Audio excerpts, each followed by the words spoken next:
So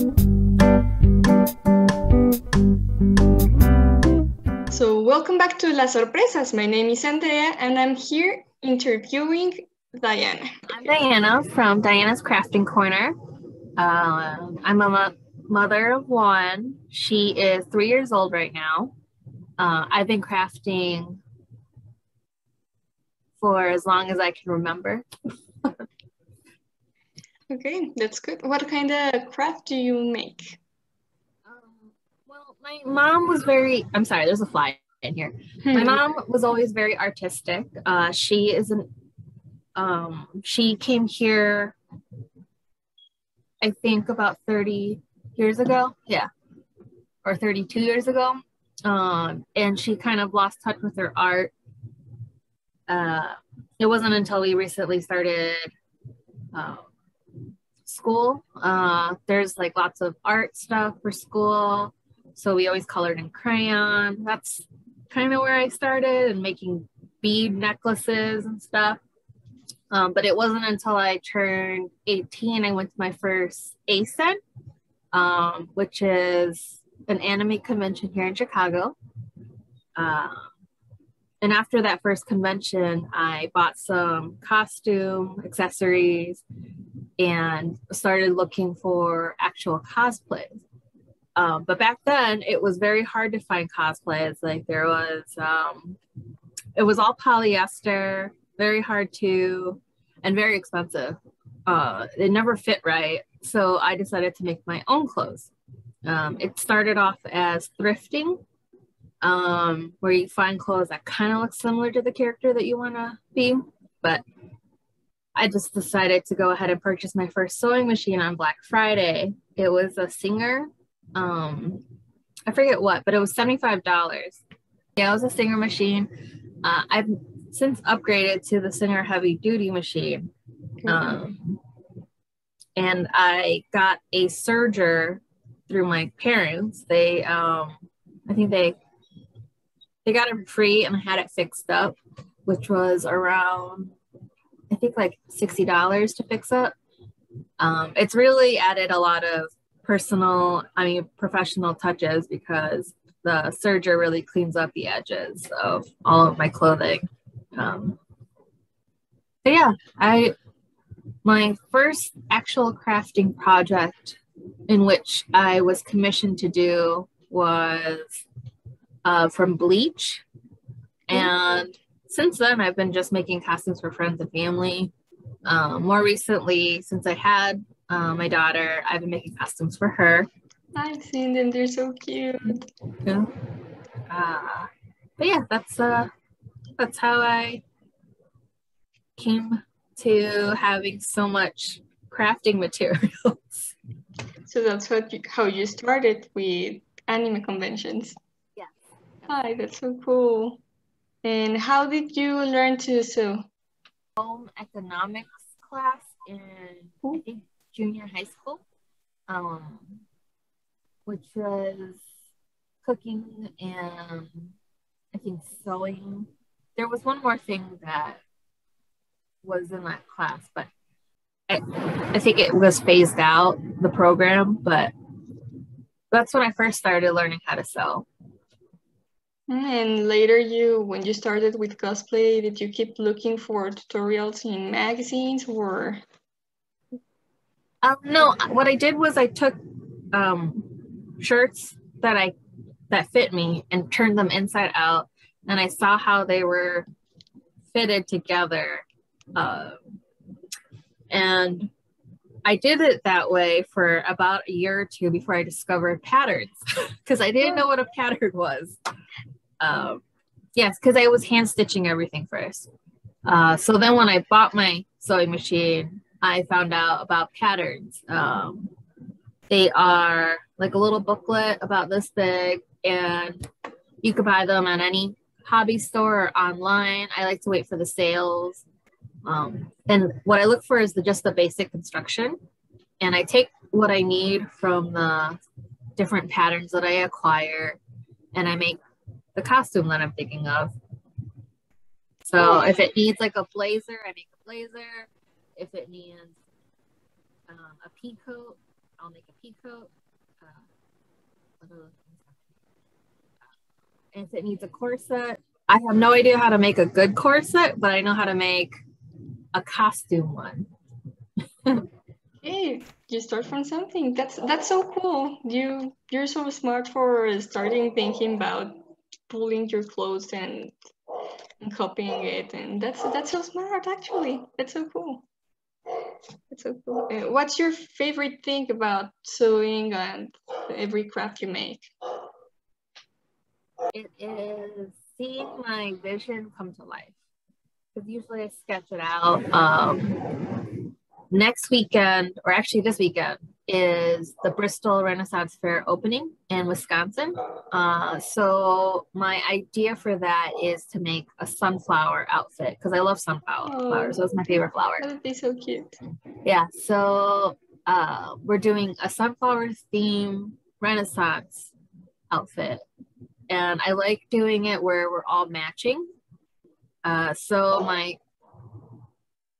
the way I envisioned it did not come out the first time. So then I had to rethink my project, which is I started out with a petal skirt.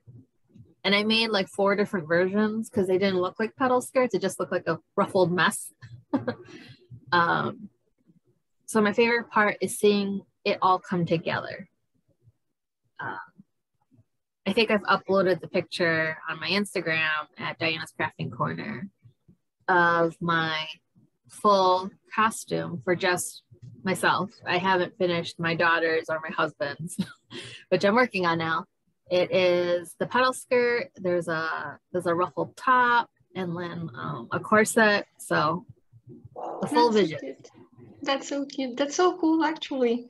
I don't know. Well, I can imagine it is very cool to see your thoughts coming to life. That would be like a dream. That sounds so cool. And what's your least favorite thing about it? My least favorite thing is when you sew something together, right? Like, and then you have to take do I have it? It's when I have to like seam rip it back apart a few times. It's like the same sleeve. Sleeves are hard, the sleeve. So if you don't have it the right side turned in or out, it could be popped out as backwards.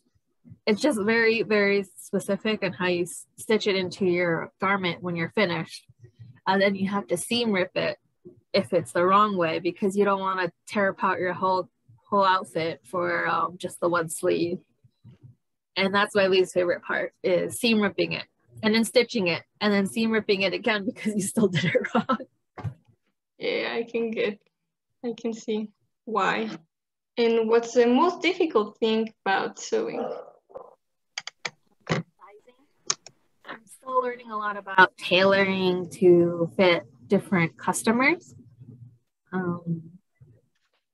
That's the most difficult because everybody has a different shape to them and it's hard to get those measurements right because for me, I have a giant bust and no butt. So I have to make sure that my outfit fits me. And then I have another customer who has a very gorgeous butt, but no bust. So I have to adjust outfits to tailor to that specific person. Okay. It's hard for commission. Well, I can imagine. And how do you make commissions without measuring people? Do they measure themselves? Yeah. They measure themselves.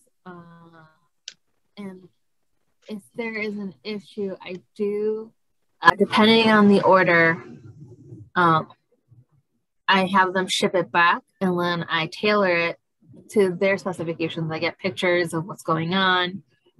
Usually I could tell that they measured their waist. They probably did it while sitting down. And so it's an extra 2 inches wider than it's supposed to be. So then I have them take a picture and then I fix it. And then shipping, of course, is included for that. And then I ship it back out. And usually that works out pretty good. It sounds great. It sounds kind of difficult though, and interesting. I've never heard of that kind of arrangement before. So I like it. It's creative. And what's the most? Definitely something written into the order when they purchase that it really helps to have a friend. And I have lots of tips depending on what outfit you have to get the correct measurements. Oh, cool. And what's the most rewarding thing about sewing and all this stuff? Seeing it in real life. So, for example, I have made lots of skirts for my brother, and I've made face masks for a lot of friends and family.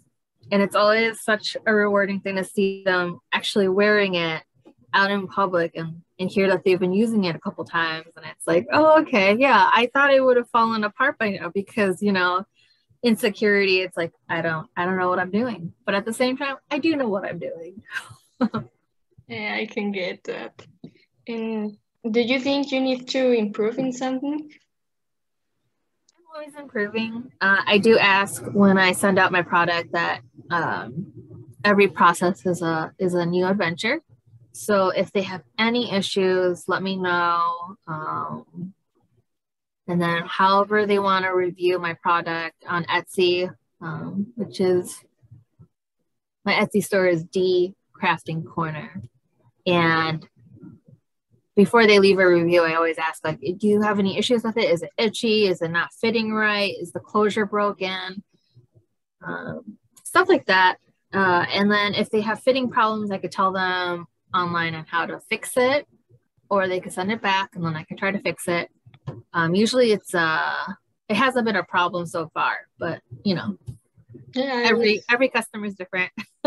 Oh yeah, I was reading your Etsy comments, and they're all good. They're all good. You're like a really nice person.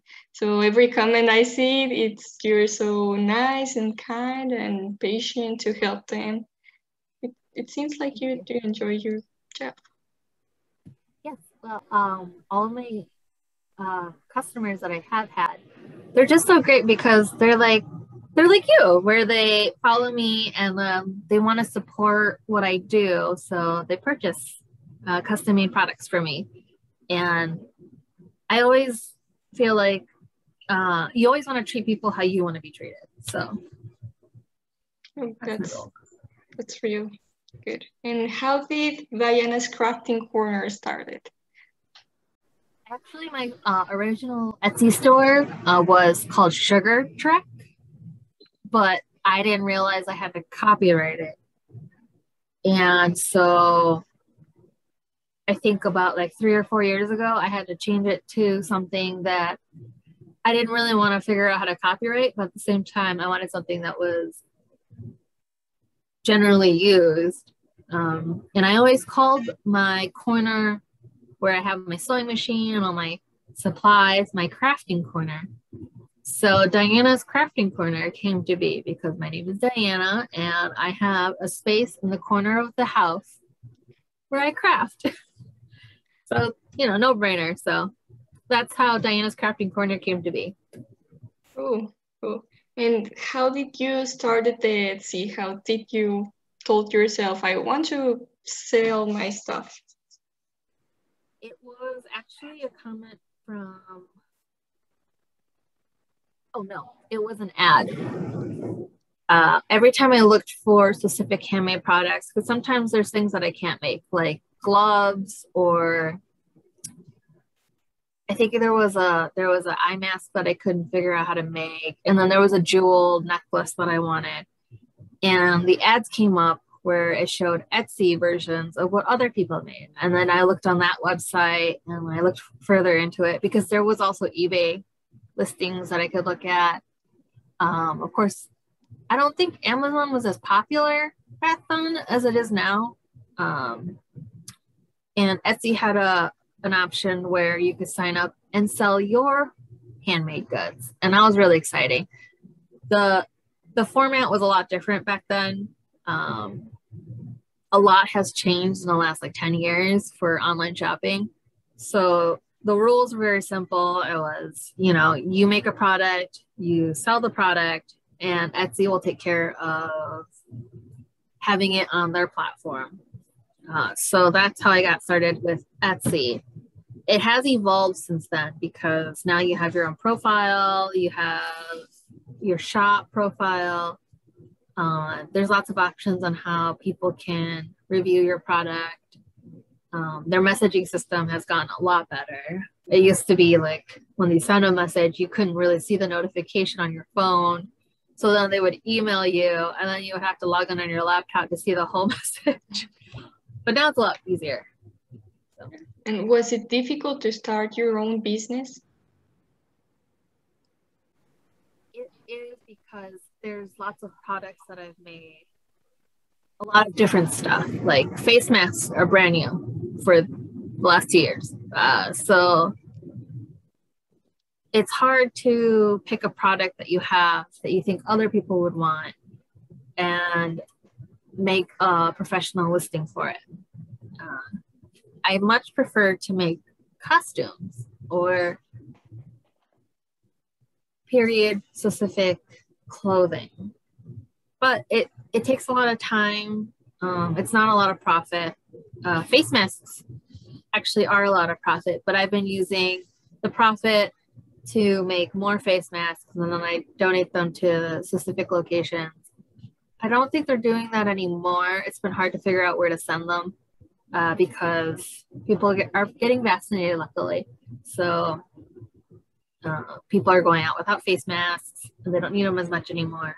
I really like them because I have allergies, so I like wearing them to prevent allergies. Yeah, they're great. And I was looking through your Instagram and I saw some watercolors. Can you tell us a little bit more about them? Yeah, so whenever I had an idea, I usually run it past actually my brother. He went to art school. I feel like he's very successful. I'm super jealous of him with his comics. So I would always ask him to help me with the artwork portion of it. Like if I was to visualize something, it would be helpful if he would draw it out for me. Before he got super famous and very busy for me. So then I started trying to sketch my own stuff. And they were really bad drawings. And then after a while, when I got burnt out of sewing, because, this is a hobby of mine, started into making a little bit of profit to fund my hobby for sewing. It's just nice to not think about it too much. And watercolor was perfect because there's no serious lines. You could just flow. And whatever shapes came out was very organic. So I didn't feel bad about how my sketches were terrible. But the paintings I liked because my husband calls them trippy. My watercolors are trippy because they're freeform. So I always wanted to make my own fabric design. And so that's where those two aligned. I keep painting in my free time when I'm not sewing or taking care of my daughter or housework. It's very calming to just see the colors flow. And once in a while I see something that I like in my artwork, and I've been trying to put it through right now spoonflower.com to make my own fabric, and then in turn then take that fabric and make it into everyday outfits like dresses and shorts, face masks. Oh, I saw the face mask with the watercolors and that they're so pretty. Isn't it crazy that you can put your own watercolors, your own drawings into the how's it called, tela, the fabric? It is like my favorite thing in the world, especially for family photos. I purchased recently Clip Studio art for Christmas gifts. My favorite thing to do is to take a family photo, and they had where you could print pictures and then iron them onto fabric. And that's when I first started doing that. And then I found out you could actually have it professionally printed on fabric and you could get yards and yards of it.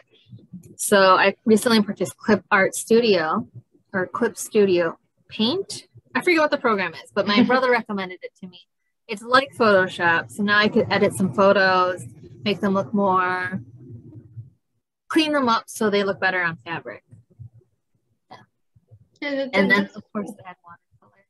Yeah, I saw you sell some of the fabric with your prints. Yes. Yeah, I think it's so pretty. I might as well buy some because they're so pretty. And how did you start it with embroidery? I've always liked embroidery. I've always wanted an embroidery machine, but those are very expensive and you have to really learn how to use them. I saw custom patches, and I liked how you could iron them on when you're done, but then there's like all that process of putting an iron backing. What I really got into hand embroidery was the fact that I like the Renaissance Fair and all that comes with it, and needlepoint was always a fascination. And what inspired me to start my own embroidery hoops was really Instagram. Instagram has been really great for creative material. Especially when all these different accounts have beautiful, fast timestamp motion showing everyone how embroidery works and how fast they can do it and how beautiful it turns out. So I think I got into embroidery about 3 years ago, so it was very recent. I saw the face masks with the ballerinas and everything. They are so cute. It really is something I love to see. It's great to have inspiration too. Like, I love flowers. Highly allergic to them, but love them regardless. Yeah, I can feel you. And talking about flowers, you like to photograph flowers, don't you? I saw pictures. It started off when I went to the botanical garden. There's a couple different ones here and just other people's yards. And then when I met my husband and moved in with him, I wanted to landscape. Landscaping is very hard. It is so hard, especially when you don't get the right plants or don't plant them correctly and they overcrowd. And 1 year when I did plant bulbs for flowers, they were all eaten by rabbits and squirrels and birds. But now, after I think about 8 years of working on the garden outside, I've been able to have really nice flowers come up. And so I like photographing those fresh cut flowers. They are cute. So you landscape too? Yes. Yeah. Oh, that's so cool. It's a gardening. Yeah. It's not more like not a whole thing. Yeah. Yeah, that's so cool. You make so many things. That's really cool. And we're going to almost wrap this up. What tips would you give to people that are starting sewing or want to start their own business? Well, it's always good to just hone in on what inspires you. I like Renaissance type inspiration, so I go from there. I love watching, what was it? It was King Arthur. There was a TV show, and of course the Tudors was always inspirational. And then just trying to apply it to everyday life. Of course, you're not going to wear full Renaissance garb out in public, but wearing a light linen underdress just out in your garden is just so relaxing and freeing, and the breeze is wonderful. Like, I love linen.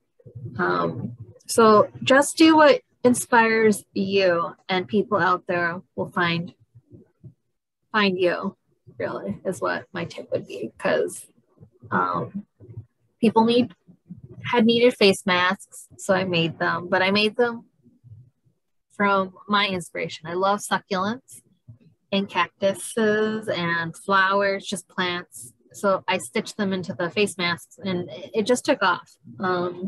So people purchased those and that's just something that I liked. So go from there.